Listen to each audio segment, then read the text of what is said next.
श्री शिवाय नमस्तुभ्यम। दोस्तों, आप सभी लोग जानते हैं कि आज पंडित जी की 7वें दिन की माँ ताप्ती शिव महापुराण कथा बैतूल मध्य प्रदेश में चल रही थी। और आज 7वें दिन की माँ ताप्ती शिव महापुराण कथा में पंडित जी ने कई सारे विशेष उपाय और कई सारी विशेष बातें बताई हैं, क्योंकि ये जो कथा थी ये अंतिम दिवस की कथा थी बैतूल मध्य प्रदेश में। तो दोस्तों, आइए हम आपको आज की कथा की पूरी जानकारी देते हैं। अगर आपने आज की कथा को पूरा नहीं सुना है तो इस वीडियो को अच्छे से देख लीजिए, आपको आज की कथा की पूरी जानकारी मिल जाएगी। दोस्तों, सबसे पहले हम लोग बात कर लेते हैं उपाय की, जो कि आज का बहुत ही बड़ा और विशेष उपाय है और बिल्कुल नया उपाय है। इस उपाय को पहले पंडित जी ने कभी नहीं बताया है। तो वो उपाय कौन सा है वो आप लोग सुनिए।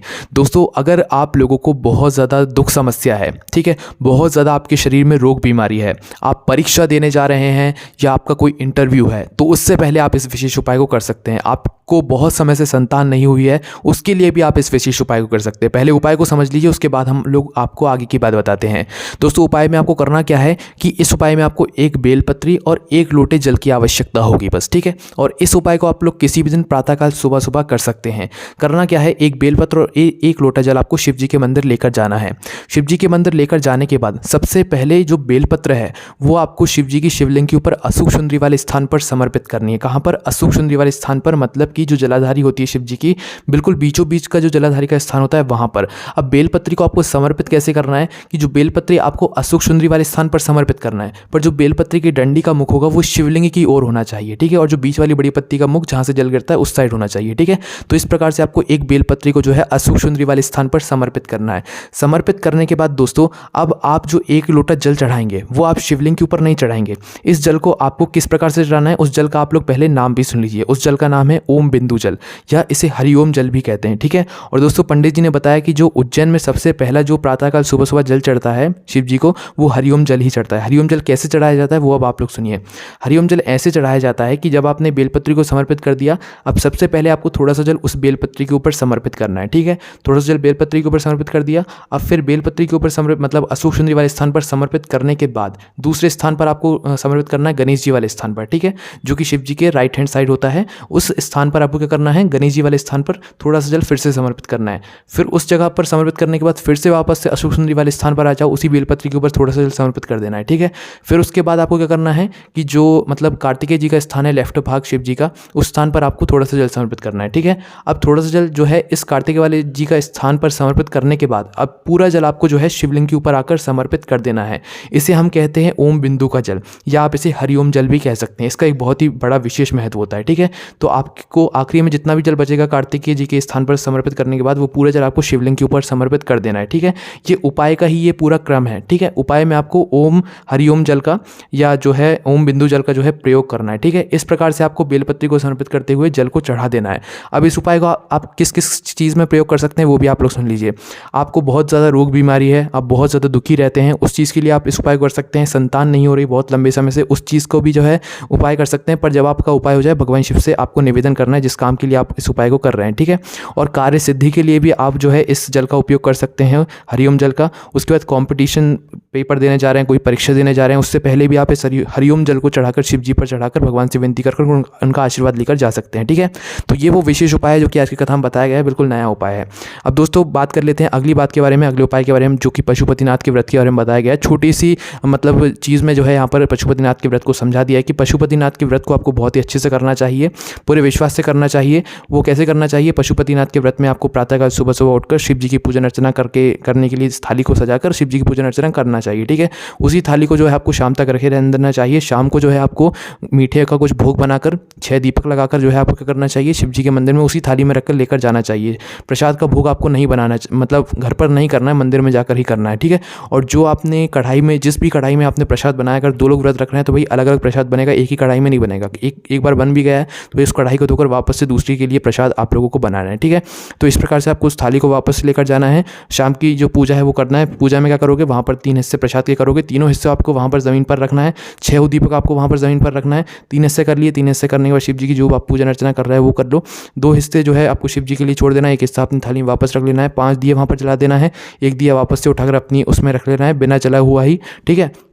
और उसके बाद उस थाली को वापस अपने घर ले आना है। घर लाने के बाद आपकी जो मेन द्वार की जो चौखट है, उस चौखट पर बैठकर आपको क्या करना है कि आप आपकी चौखट के सीधे हाथ पर, मतलब आप बाहर से देखें तो आपका जो सीधा हाथ होगा उस सीधे हाथ की चौखट पर आपको करना है अपना वही एक बचा हुआ दीपक जला देना है भगवान से अपनी मनोकामना को करते हुए, ठीक है। फिर घर के अंदर प्रवेश करना है और खाना खाने से पहले आपको क्या करना है कि जो आप प्रसाद एक हिस्सा बचा कर लाएं उस एक हिस्से को सिर्फ आपको खाना है, किसी और को नहीं देना है, ठीक है। उसके बाद फिर आप अपना भोजन कर सकते हैं ना, प्रसाद ग्रहण कर सकते हैं, ठीक है। पहले प्रसाद ग्रहण करना है फिर आपको भोजन करना है। और इस व्रत में आप लोग प्रातःकाल सुबह सुबह फलाहार भी कर सकते हैं, कोई दिक्कत नहीं है। आपको जैसे मन बढ़ता है आप वैसा व्रत कीजिए, पर इस व्रत में आप सुबह फलाहार भी कर सकते हैं, कोई दिक्कत नहीं है ना। अब दोस्तों पंडित जी ने एक बहुत ही विशेष बात यहाँ पर बताई है जो कि आप लोगों को जरूर सुनना चाहिए और लोगों को भी इस बात को जरूर बताना चाहिए। तो वो बात यह है कि आप सभी लोग जानते हो कि अभी नासिक मालेगांव में जो है 23 दिसंबर से 19 दिसंबर तक जो है पुण्य शिव महापुराण कथा होने वाली है, जिस कथा में पंडित जी एक नंबर चलाने वाले हैं। वो नंबर किस चीज़ का रहेगा, तो पंडित जी ने जानकारी दी कि वो एक ऐसा नंबर चलाएंगे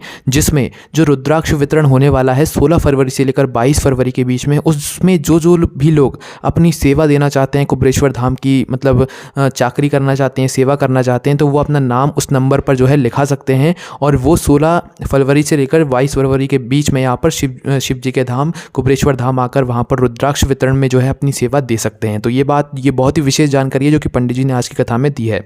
अब दोस्तों अगली जो बात बताई है वो ये है कि जो भी शिव महापुराण कथा की को सुनने जाता है वो अपनी 71 पीढ़ियों को तार देता है। किस प्रकार से तारता है वो आप सुनिए। जैसे कि पत्नी शिव महापुराण कथा जब सुनती है तो वो अपने मायके और ससुराल वालों को तार देती है।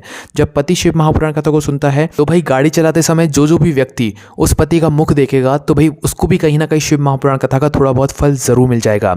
उसके बाद दोस्तों पंडित जी ने ये बात भी कही कि जो भी व्यक्ति कुबरेश्वर धाम जाता है, कुबरेश्वर धाम जी के दर्शन करने के लिए, भगवान शिव का आशीर्वाद प्राप्त करने के लिए, कंकर को शंकर मानने के लिए, वहाँ का जो है स्वरूप देखने के लिए, तो भाई वो व्यक्ति 3 महीने में ज़रूर वापस आता है। वो एक ही बैग लेकर वापस आ जाता है, क्योंकि दोस्तों से 3 महीने तक वो बैग खोलने की भी ज़रूरत नहीं पड़ती, क्योंकि उसे पक्का पता रहता है कि भाई कुबरेश्वर महादेव 3 महीने में उसे वापस बुला ही लेंगे। क्योंकि जो भी व्यक्ति जो भी अपनी कामना को लेकर कुबरेश्वर धाम में आता है उसकी वह कामना 3 महीने के अंदर पूर्ण ज़रूर होती है। ऐसी बात पंडित जी ने आज की कथा में बताई है।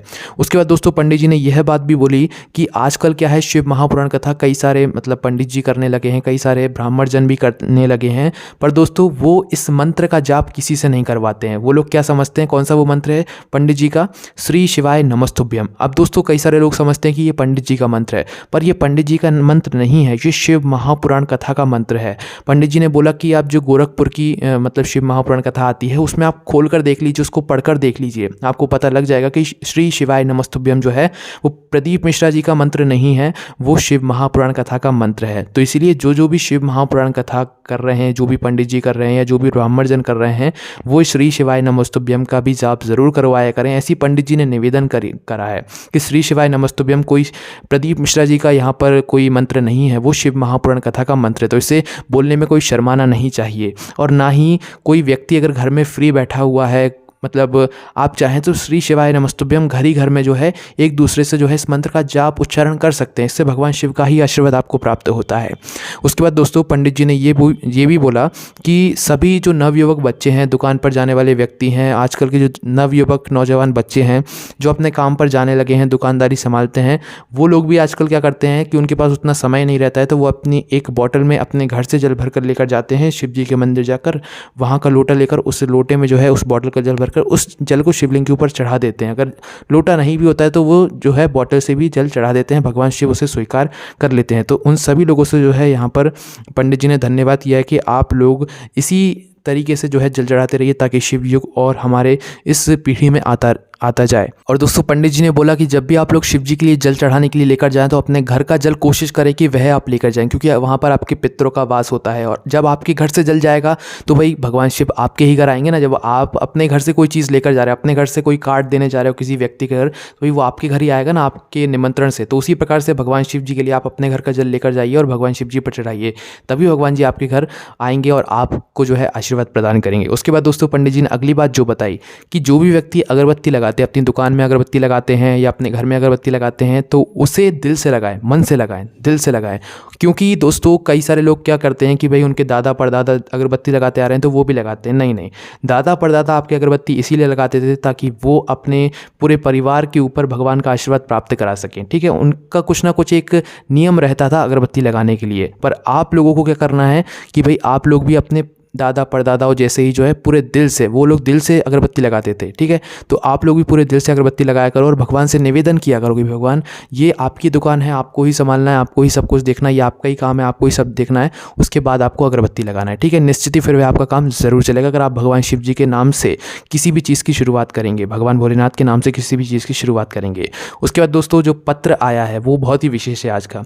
उस एक पत्र में पंडित जी ने लिखा हुआ बताया था, वो ये लिखा हुआ था कि अंतिम दिवस की कहीं पर भी शिव महापुराण कथा जो होती है उसका एक अलग ही महत्व होता है, और जो व्यक्ति अपनी किसी भी मनोकामना को लेकर अंतिम दिवस की शिव महापुराण कथा को सुनने आता है तो वो व्यक्ति की वो मनोकामना भगवान शिव ज़रूर पूर्ण करते हैं। क्योंकि दोस्तों अंतिम दिवस जो होता है शिव महापुराण कथा का, उस वक्त शिव जी जा रहे होते हैं, तो भाई घर से जब कोई मेहमान जाता है तो वो कुछ ना कुछ अपने मतलब छोटे बच्चों को देकर जाता है। तो हम तो शिव जी के लिए बच्चे ही हैं ना, तो वो शिव जी हमें भी ज़रूर कुछ ना कुछ देकर जाते हैं। हम भगवान शिव से जो मांगते हैं वो हमें मिल जाता है अगर आप अंतिम दिवस की शिव महापुराण कथा को सुनते हैं। भले ही टीवी पर बैठकर सुने, पर इसका सुनने का एक अलग ही विशेष महत्व होता है। तो अंतिम दिवस की कथा को एक बहन ने सुना था जिनको जो है MBBS का जो पेपर होता है या चयन होता है वो उनका नहीं हो पा रहा था, पर दोस्तों उन्होंने अंतिम दिवस की कथा में आकर उन्होंने इस बात को जो है भगवान भोलेनाथ से बोला तो उनका MBBS में चयन हो गया।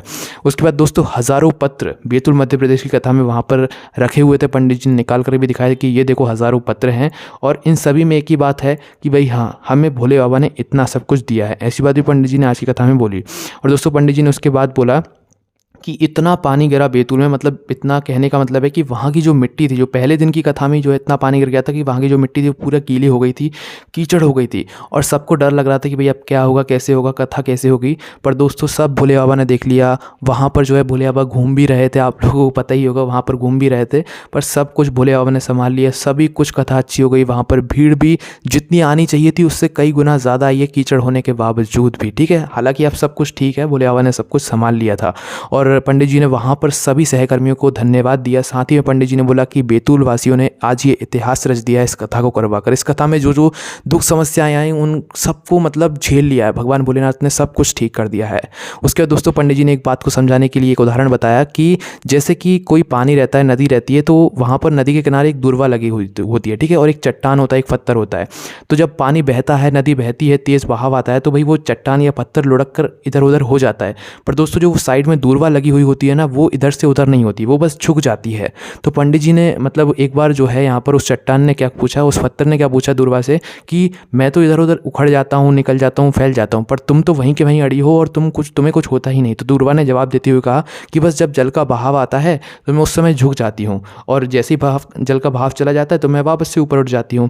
तो इसी बात को समझाते हुए पंडित जी ने कहा कि जब भी जीवन में दुख समस्याएं आए और आपको झुकने का कभी मौका मिल जाए कि आपको झुकने की ज़रूरत पड़ जाए, आपको ना भी झुकना हो पर जब भी आपको झुकना पड़े तो उस समय झुक जाओ। क्योंकि पंडित जी ने बोला कि जिसने झुकना सीख लिया उसने जीवन को जीने का आनंद ले लिया, उसने भगवान शिव का आशीर्वाद प्राप्त कर लिया। इसलिए झुकना भी ज़रूरी है, झुकने से कोई व्यक्ति छोटा बड़ा नहीं होता है। ठीक है, तो पंडित जी ने इस बात को समझाया कि जो व्यक्ति संसार में झुकना सीख गया उसने उन्नति की ओर अग्रसर होना सीख लिया। ठीक है, उसके बाद पंडित जी ने अगली कथा की जानकारी दे दी है कि 29 दिसंबर तक, मतलब 23 दिसंबर से 29 दिसंबर तक यहाँ पर नासिक मालेगांव में जो है पुण्य शिव महापुराण कथा होने वाली है और सभी लोगों को आमंत्रण भी दे दिया है। ठीक है, तो दोस्तों यही सब वो विशेष बातें थी जो कि आज की कथा में बताई गई। आपने कौन सी बात सुना, कौन सी बात नहीं सुना, कमेंट में ज़रूर बताइए। कौन सी बात आज आपने नहीं सुनी है वो भी प्लीज़ कमेंट करके ज़रूर बताया कीजिए आप लोग, ताकि और लोग जब आपके कमेंट पढ़ें तो उन्हें भी आपके कमेंट से कुछ सीखने को मिले।